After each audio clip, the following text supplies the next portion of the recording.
ஆண்டவரும் இரட்சகருமாகிய இயேசு கிறிஸ்துவின் இனிய நாமத்தில் 2024 ஆண்டு இந்த 12ஆம் மாதம் தேவன் நமக்கு கொடுக்கிற வாக்குதத்த வசனத்தையும் வாக்குதத்த செய்தியும் கேட்டு தேவனுடைய ஆசீர்வாதத்தை பெற்றுக்கொள்ளும்படி உங்களை இன்று அன்போடு கூட நான் அழைக்கிறேன்.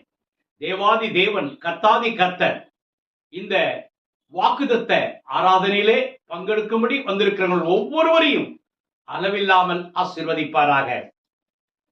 நாம் சற்று நேரம் வேத வசனத்துக்கு நேராய் நம்முடைய இருதயத்தை திருப்போம்.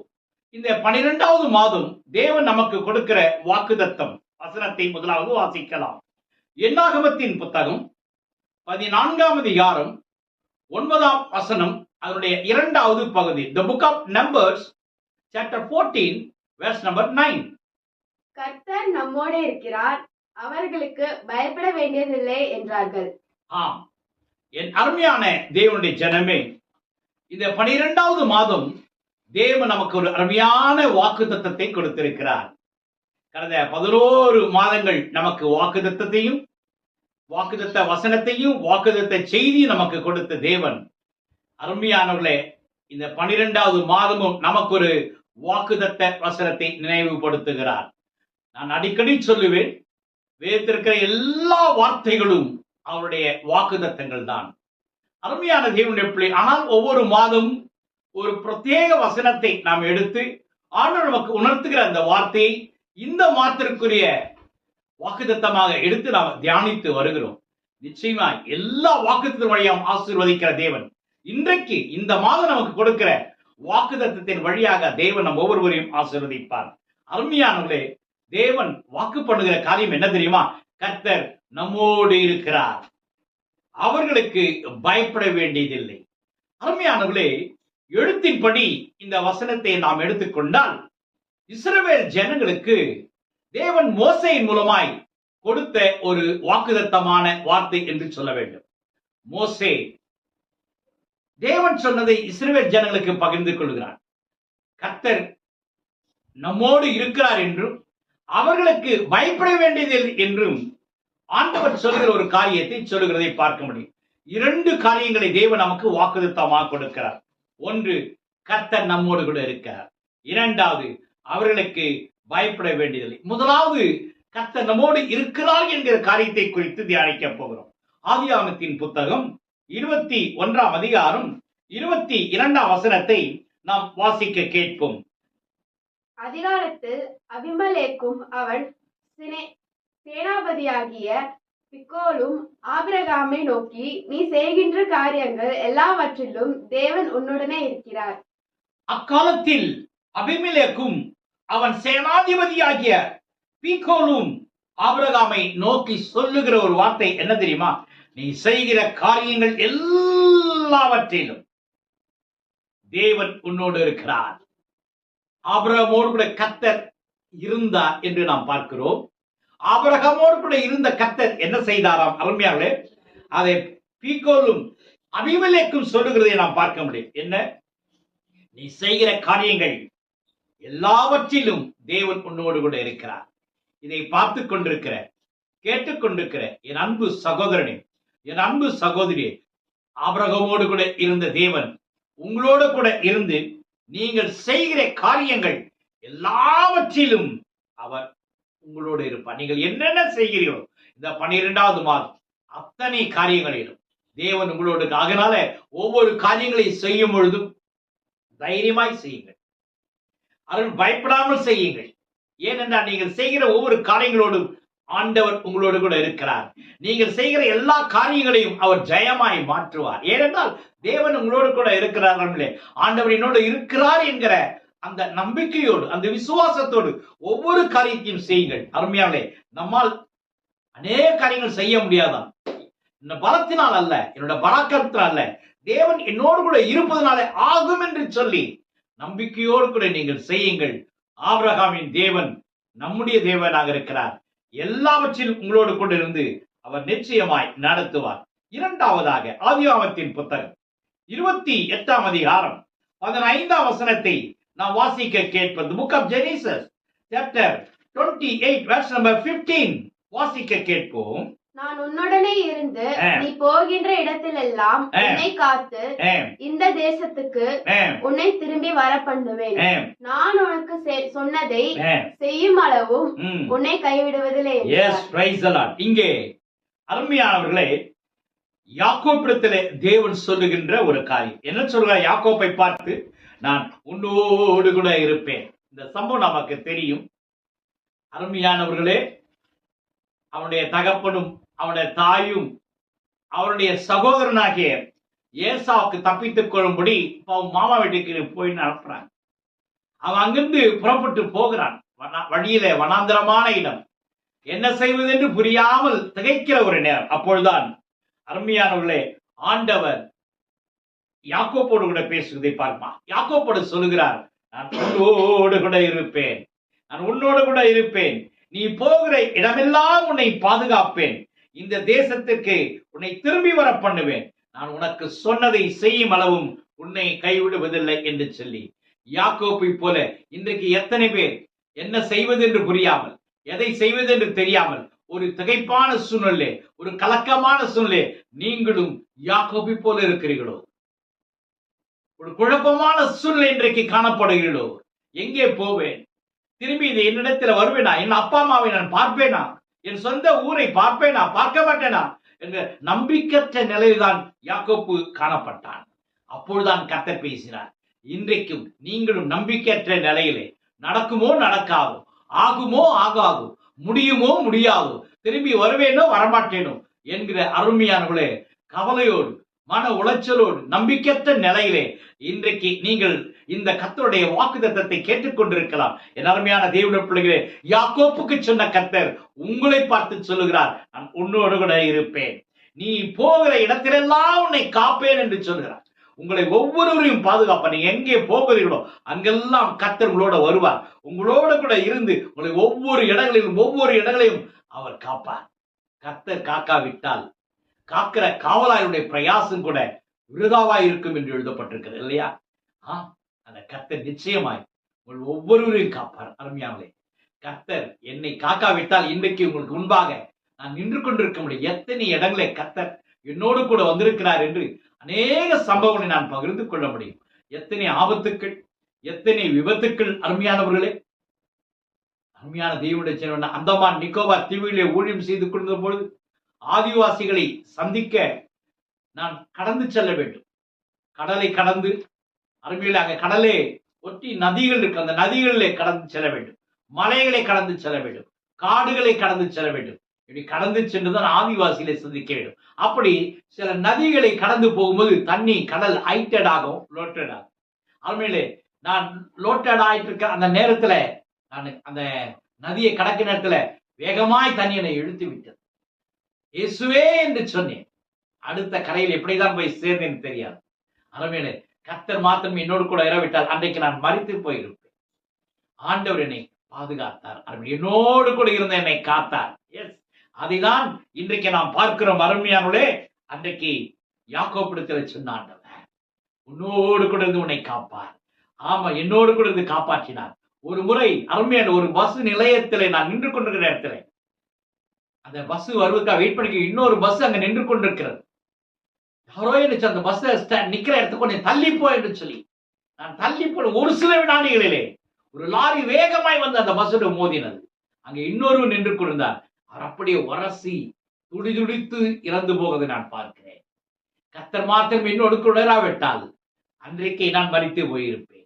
இது போன்ற அநேக சம்பவம் நான் சொல்ல முடியும். அருமையான எத்தனை எத்தனை எத்தனை ஆபத்துக்கள். ஆனால் கர்த்தர் என்னோடு, நான் போகிற இடமெல்லாம் கர்த்தர் என்னோடு கூட வந்திருக்கிறார். நான் கடலிலே பயணம் செய்யும்போது, நான் விமானத்திலே பயணம் செய்யும்போது, நான் சைக்கிளிலே பயணம் செய்யும்போது, நான் ஸ்கூட்டரிலே பயணம் செய்யும்போது, நான் பஸ்ஸிலே பயணம் செய்யும்போது, நான் இங்கே பயணம் செய்த போதெல்லாம் கர்த்தர் என்னோடு கூட வந்திருக்கிறார். அந்த கர்த்தர் இன்றைக்கு உங்களோடு கூட வருவேன் என்று வாக்குப்படுகிறார். நீங்கள் போகிற இடமெல்லாம் யாக்கோப்பு கூட வந்தது போல உங்களோடு கூட வந்து உங்களை காப்பாற்றுவார். அருமையாளே, உங்களை திரும்பி வர பண்ணுவார். அருமையாளே, அவர் சொன்னதை செய்யும் அளவும் உங்களை கைவிடவே மாட்டார். இது வரை என்னை கைவிடவில்லை, உங்களையும் அவர் கைவிடவே மாட்டார். மூன்றாவதாக ஆதியாகமத்தின் புத்தகம் 39ஆம் அதிகாரம் 2ஆம் வசனம் 3ஆம் வசனத்தை நாம் வாசிக்க கேட்போம். ஆதியாகமம், the book of Genesis, chapter 39, verse number 2 and 3. கர்த்தர் யோசேப்போடு இருந்தார், அவன் காரிய சித்தை உள்ளவனானான். அவன் எகிப்தியனாகிய தன் எஜமானுடைய வீட்டிலே இருந்தான். கர்த்தர் அவனோட இருக்கிறார் என்றும் அவன் செய்கின்ற யாவையும் கர்த்தர் வாய்க்க பண்ணுகிறார் என்றும் அவன் எஜமான் கண்டு. ஆமென், ஹல்லேலூயா. அருமையான மூன்றாவதாக கர்த்தர் யோசேப்போடு கூட இருந்தார் என்று சொல்லி நாம் பார்க்கிறோம். கர்த்தர் யோசேப்போடு கூட இருந்தார். அருமையானவர்களே, கர்த்தர் யோசேப்போடு இருந்ததுனால அவருடைய காரியங்கள் எல்லாம் வாய்க்க பண்ணினது என்று சொல்லி பார்க்கிறோம். நம்மோடு கூட கர்த்தர் இருப்பார் என்றால் நம்முடைய காரியங்கள் எல்லாம் கர்த்தர் வாய்க்க பண்ணுவார். அருமையானவர்களே, அவன் வேறு ஒரு வீட்டில் அடிமையாக இருந்தாலும் கூட அவன் செய்கிறதை கர்த்தர் வாய்க்க பண்ணினார். அதனாலே அவன் எஜமான் கண்டு கொண்டான், கர்த்தர் அவனோடு கூட இருக்கிறார் என்பதை. நம்மோடு கூட கர்த்தர் இருக்கிறதை அருமையான நமக்கு இருக்கிற மேலான அதிகாரிகள் தெரிந்து கொள்வார்கள், நம்ம அக்கம் பக்கத்தார் புரிந்து கொள்வார்கள், உங்க கூட படிக்கிற பள்ளிக்கூட நண்பர்கள் நண்பிகள் புரிந்து கொள்வார்கள், கல்லூரியில இருக்கிறவர்கள் புரிந்து கொள்வார்கள். அருமையாக இவர்களோடு கூட கர்த்தர் இருக்கிறார் என்று சொல்லி. அருமையாக கர்த்தர் யோசேப்போடு கூட இருந்ததை அவனுடைய எஜமான் அறிந்து கொண்டான். எஜமானே சொல்லுகிறான், கர்த்தர் அவனோடு கூட இருக்கிறார். ஏன்? அவன் செய்கிற எல்லாவற்றையும் கர்த்தர் ஆசீர்வதிக்கிறார், அவன் செய்கிற எல்லாவற்றையும் கர்த்தர் வாய்க்க பண்ணுகிறார் என்று சொல்லி இன்றும் அதே கர்த்தரை நாம் ஆராதிக்கும்படியாய் வந்திருக்கிறோம், அதே கர்த்தரை வணங்கும்படியாய் வந்திருக்கிறோம். அந்த கர்த்தர் உங்களையும் உங்கள் குடும்பத்தையும் உங்கள் பிள்ளைகளையும் ஆசீர்வதிப்பார். அருமையான தேவனுடைய பிள்ளைகளை, அவர் உங்களோடு கூட இருக்கிறார் என்பதை நீங்கள் முழுமையாய் நம்புங்கள், முழுமையாய் நம்புங்கள். அவர் அருமையான தேவனுடைய பிள்ளைகளை எப்படி யோசேப்பை கைவிடவில்லையோ உங்களையும் கைவிட மாட்டார். உங்கள் காரியங்களை எல்லாம் வாய்க்க பண்ணுவார். இந்த 12வது மாதம் நீங்கள் உங்களுடைய ஒவ்வொரு காரியங்களையும் நிச்சயமாய் அவர் வாய்க்க பண்ணி அவனை எஜமானுக்கு முன்பாக எப்படி கனப்படுத்தினார், அதே போல உங்களை உங்கள் அதிகாரிகளுக்கு முன்பாக, உங்களுடைய நண்பர்களுக்கு முன்பாக, உங்களுடைய உறவினருக்கு முன்பாக என் ஆண்டவர் உங்களை கனப்படுத்துவார் என்பதிலே எந்த சந்தேகம் இல்லை. 1 ராஜாக்களின் புத்தகம் 11ஆம் அதிகாரம் 38ஆம் வசனத்தை நீங்கள் வாசிக்க கேட்கலாம். The book of the first Kings, chapter 11, verse number 38. நான் உனக்கு கட்டளையிட்டதை எல்லாம் நீ கேட்டு கை கொண்டு நீ என் வழிகளில் நடந்து என் தாசனாகிய தாவீது செய்தது போல என் கட்டளைகளையும் என் கற்பனைகளையும் கை கொள்ளும்படிக்கு என் பார்வைக்கு செம்மையானதை செய்கிறதுண்டானால் நான் உன்னோடு இருந்து நான் தாவீதுக்கு கட்டினது போல உனக்கும் நிலையான வீட்டை கட்டி இஸ்ரவேலை உனக்கு தருவேன். இங்கே கர்த்தர் யெரொபெயாம் பார்த்து சொல்கிறார். அருமையானவர்களே, இந்த யெரொபெயாம் தான் தாவீதுக்கு பின்பாக ராஜாவாகிறதை நாம் பார்க்கிறோம். இந்த யெரொபெயாமை பார்த்து கர்த்தர் சொல்லுகிற காரியம் என்ன தெரியுமா? நான் உன்னோடு இருந்து நான் தாவீதுக்கு கட்டினது போல உனக்கும் ஒரு நிலையான வீட்டை கட்டுவேன், உனக்கும் ஒரு நிலையான வீட்டை கட்டுவேன் என்று கர்த்தர் சொல்கிறதை பார்க்க முடியும்.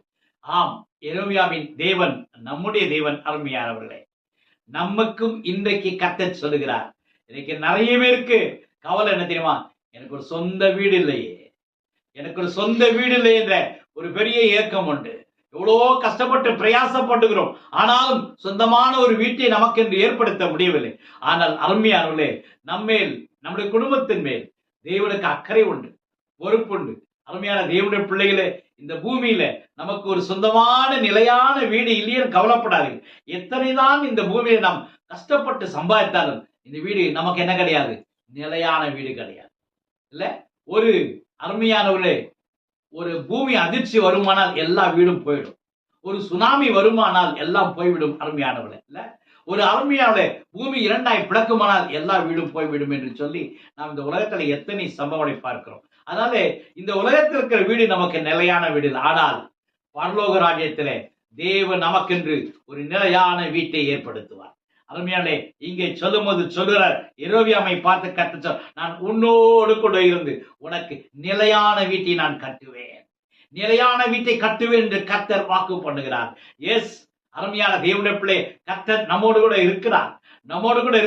நம்மோடு இருக்கிற கர்த்தர் உங்களுக்காக, உங்கள் குடும்பத்திற்காக, உங்கள் பிள்ளைகளுக்காக ஒரு நிலையான வீட்டை கட்டுவார். அதனால வீடில்லையே என்று சொல்லி கவலைப்படாதீர்கள், வீடில்லையே என்று சொல்லி சோர்ந்து போகாதீர்கள். கர்த்தர் உங்களுக்கு ஒரு நிலையான வீட்டை கட்டி கொண்டிருக்கிறார். ஏற்ற நேரத்தில் அந்த வீட்டுக்கு உங்களை கொண்டு போவார். அருமையாவே அங்கே கொண்டு போய் உங்களை நிறுத்துவார். நீங்கள் அங்கு சந்தோஷமாய் வாழ்கிற நாட்கள் வரும், கண்டிப்பாய் வரும். ஆகினால என் அன்பான தேவனுடைய பிள்ளை, உங்களுக்கு நிலையான வீட்டை உங்களோடு கட்டுகிற தேவன் இந்த நாளிலே உங்களை சந்திக்கும்படியாய் வந்திருக்கிறார். மத்தேயு எழுதின புத்தகம் 28ஆம் அதிகாரம் 20ஆம் வசனத்தை நாம் வாசிக்க கேட்கலாம். The book of Matthew chapter 28 verse number 20. நான் உங்களுக்கு கட்டளையிட்ட யாவையும் அவர்கள் கைக்கொள்ளும்படி அவர்களுக்கு உபதேசம் பண்ணுங்கள். இதோ உலகத்தின் முடிவு பரியந்தம் சகல நாட்களிலும் நான் உங்களோட கூட இருக்கிறேன் என்றார். ஆமென். அந்த வசனத்தின் 2வது பகுதியை கவனிப்பீர் என்று சொன்னால், ஆண்டவர் சொல், இதோ உலகத்தின் முடிவு பரியந்தம் நான் உங்களோடு கூட இருக்கிறேன் என்று சொல்கிறார். இதோ உலகத்தின் முடிவு பரியந்தம் சகல நாட்களிலும் நான் உங்களோடு கூட இருக்கிறேன்.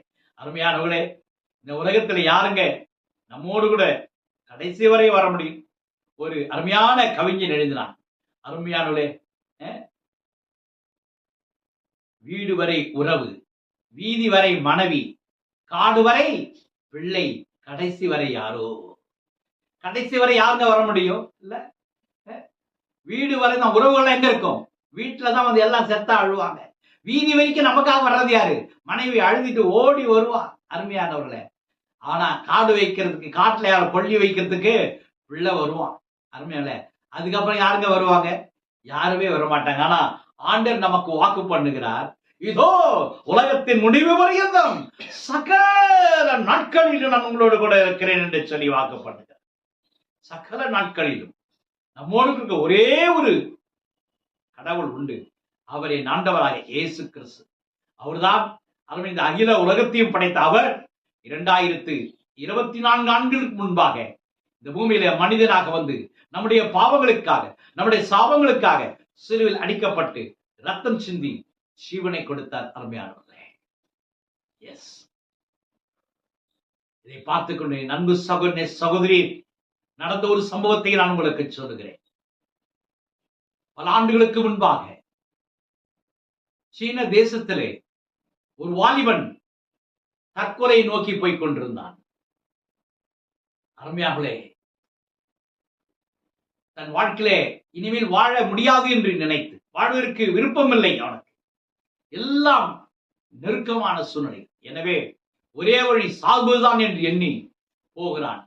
அருமையாலே வழியிலே ஏதோ ஒரு சின்ன பொருள் அங்கே விற்கப்பட்டு அதை வாங்கி சாப்பிடுகிறான். அப்படி சாப்பிட்டு அருமையில அந்த பேப்பரை பிரித்து பார்க்கும்போது அந்த பேப்பர்ல ஒரு சின்ன அருமையில ஒரு 3 லைன் தான் இருக்கு. என்ன தெரியுமா? லோ, நான் உன்னோடு கூட இருக்கிறேன் உலகத்தின் முடிவு பரியந்தம் என்று. இப்ப நம்ம வாசித்தோமே மத்தேயு 28:20. இதை நீங்கள் ஆங்கிலத்திலே பார்ப்பீர்கள் சொன்னால், இதோ என்கிற வார்த்தை ஆங்கிலத்தை லோ என்று சொல்லி போடப்பட்டிருக்கிறது.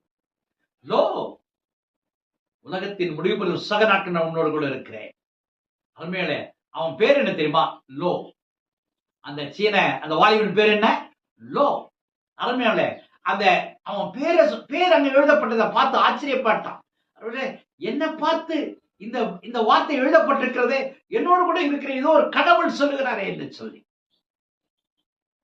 அருமையானவர்களே, அது இயேசு என்பதை அவன் புரிந்து கொண்டான். ஆலயத்திற்கு தேடி போனான். இயேசுவை அறிந்து கொண்டான். இயேசுக்காய் தன் வாழ்க்கை கொடுத்தான். இயேசு வாழ்க்கை தலைக்கீழாய் மாற்றிவிட்டு இயேசுவை அறிவிக்கிற மாபெரும் மனிதனாக அவனை மாற்றி வைத்தார். அந்த இயேசு இன்றைக்கு உங்களை தேடி வந்திருக்கிறார்.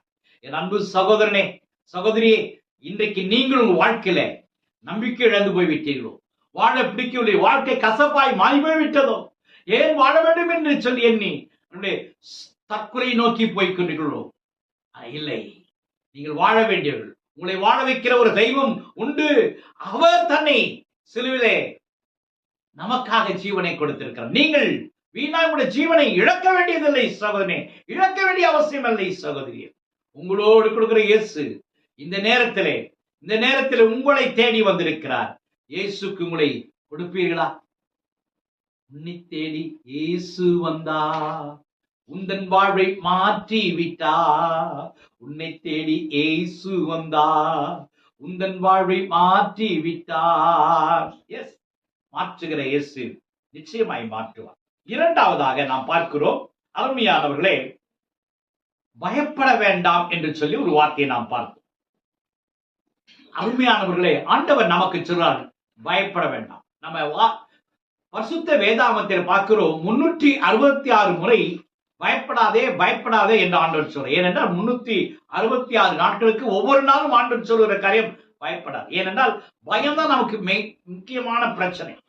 எல்லா விஷயத்திலும் நமக்கு என்ன இருக்கிறது? பயம் இருக்கு இல்லையா? படிக்கிற பிள்ளைகளுக்கு என்னது? ஃபெயிலாயிடுமோ என்கிற பயம். அருமையானவர்கள் இல்ல, அப்புறமா வாலிப பிள்ளைகளுக்கு அருமையானவர்களே, ஐயோ அந்த பையனை லவ் பண்ணாம போயிடுவானா, இந்த பொண்ணை லவ் பண்ணாம போயிடுவான், அந்த பயம் அவர்களுக்கு. அப்புறமா வேலைக்கு போகும்போது ஐயோ இதுக்கு நல்ல வேலை கிடைக்குமா கிடைக்காதா, சம்பளம் கிடைக்குமா கிடைக்காதா. அருமையான இப்படி ஒவ்வொரு இடங்களிலும் கட்டங்களிலும் பயம் பயம் பயம் பயம். அருமையானவர்களே, இன்றைக்கு மனிதன் பயத்தோடவே வாழ்ந்து கொண்டிருக்கிறான். பயத்தோடு கூடவே ஒவ்வொரு எவ்வளவு பெரிய மனிதனாலும் இல்ல, பெரிய அரசியல்வாதி, அவனுக்கு என்ன அரசியல்ல ஜெயிப்போமா தோத்துருமான்ற பயம். அருமையான பணம் வச்சிருக்கிறவன் எவனாவது ஏமாத்திருவானா, இல்ல பத்திரமா இருக்குமா, இல்ல ரெய்டு வருமா என்கிற பயம். அருமையானவர்கள், அப்புறம் பதவியில் இருக்கிற பதவி இருக்குமா, பதவி போயிடுமா என்கிற பயம். அருமையானவர்கள், இப்படி எல்லா தரப்புப்பட்ட மனிதர்களுக்கு இந்த உலகத்துல என்ன இருக்கிறது? பயம் இருக்கிறதை நாம் பார்க்கிறோம். அருமையானவர்களே, அருமையானவர்களே, நம்மை பயமுறுத்துகிற காரியம் என்ன தெரியுமா? சாத்தானுடைய ஒரு பெரிய ஆயுதமே பயம் தாங்க. இந்த பயத்தை வச்சுதான் நம்ம பயமுறுத்தி கொண்டே இருக்கிறான். அப்பதான் நம்முடைய எல்லா சிந்தனை எல்லாம் அவன் மேலேயே இருக்கும். அதுக்கு நம்ம என்ன பண்ணிட்டு இருக்கிறான்? அவன் ஒரு ஆயுதம் பயம் என்கிற ஆயுதத்தை அவன் பயன்படுத்தி கொண்டே இருக்கிறான். நமக்கு எதை பார்த்தாலும் பயம், யாரை பார்த்தாலும் பயம், என்னை செய்தாலும் பயம். அருமையான ஆண்டவர் நம்முடன் இருக்கிறார் என்று நாம் நம்பினால், ஆண்டவர் நம்முடன் இருக்கிறார் என்பதை நாம் உணர்ந்து கொண்டால், புரிந்து கொண்டால், எதை பார்த்து நாம் பயப்பட வேண்டிய அவசியம் இல்லை, எதை குறித்தும் பயப்பட வேண்டிய அவசியம் இல்லை. அருமையான தேவனுடைய ஜனமே, இங்கு முக்கியமான விஷயத்தை தான் ஆண்டவர் சொல்லுகிறார். நீங்கள் பயப்பட வேண்டாம். பயப்பட மாட்டேன், நான் பயப்பட மாட்டேன், பயப்பட மாட்டேன், நான் பயப்பட மாட்டேன்.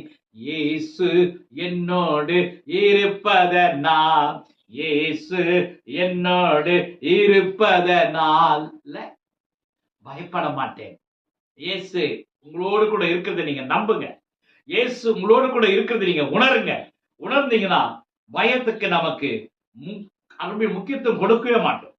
அருமையான நாம் வாசித்த இந்த வசனத்திலே இங்கு எதை அல்லது யாரை பார்த்து பயப்பட வேண்டாம் என்று இயேசு சொன்னார் என்பது, தேவன் சொன்னார் என்பதை சற்று நேரம் தியானிக்க போகிறோம்.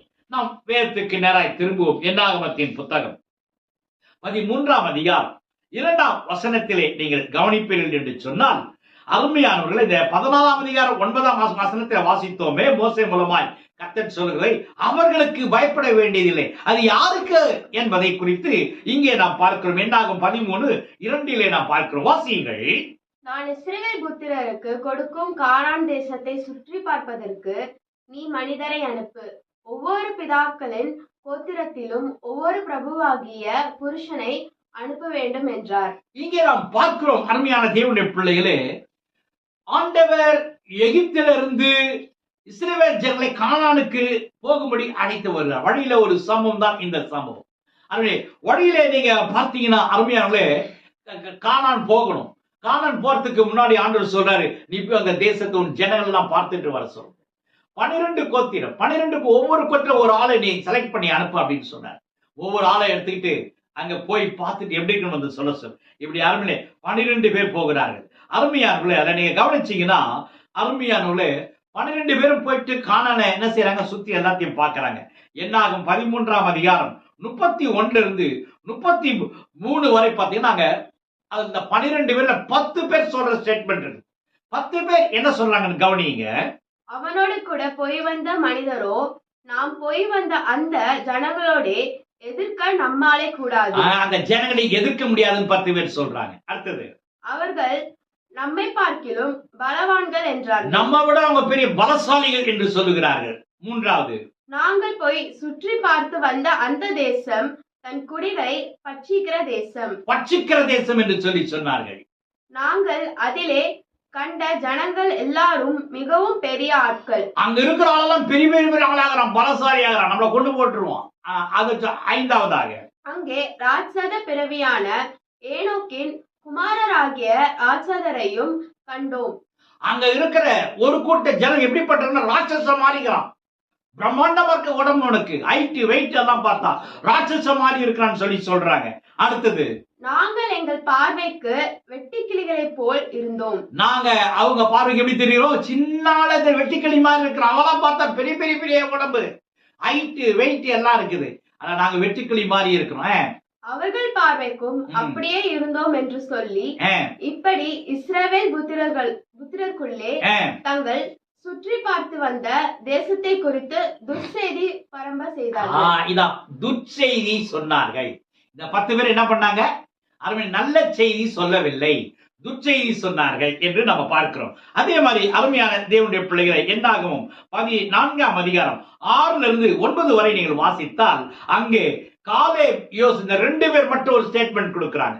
2 பேர் என்ன ஸ்டேட்மெண்ட் கொடுக்கிறாங்க என்பதை நீங்கள் உற்று கவனிப்பேன் என்று சொன்னால் அங்கே அருமையான ஒரு ஸ்டேட்மெண்ட்டை நம்ம பார்க்க முடியும். அருமையானவர்களே, என்ன ஸ்டேட்மெண்ட் பாருங்க, நான் வாசிக்கிறேன், கவனிங்கள். அருமையான தேவனுடைய ஜனமே, 14ஆம் அதிகாரத்துல 6 இருந்து 9 வரைக்கும் நீங்க கவனிச்சீங்கன்னா அவர்கள் 2 பேரும் சொல்ற ஒரு காரியம். அருமையானவர்களே, நாங்களும் கூட தேசத்தை செய்தோம், சுற்றி பார்த்தாலும் அது நல்ல தேசம் அப்படின்னு சொல்லி சொல்றாங்க.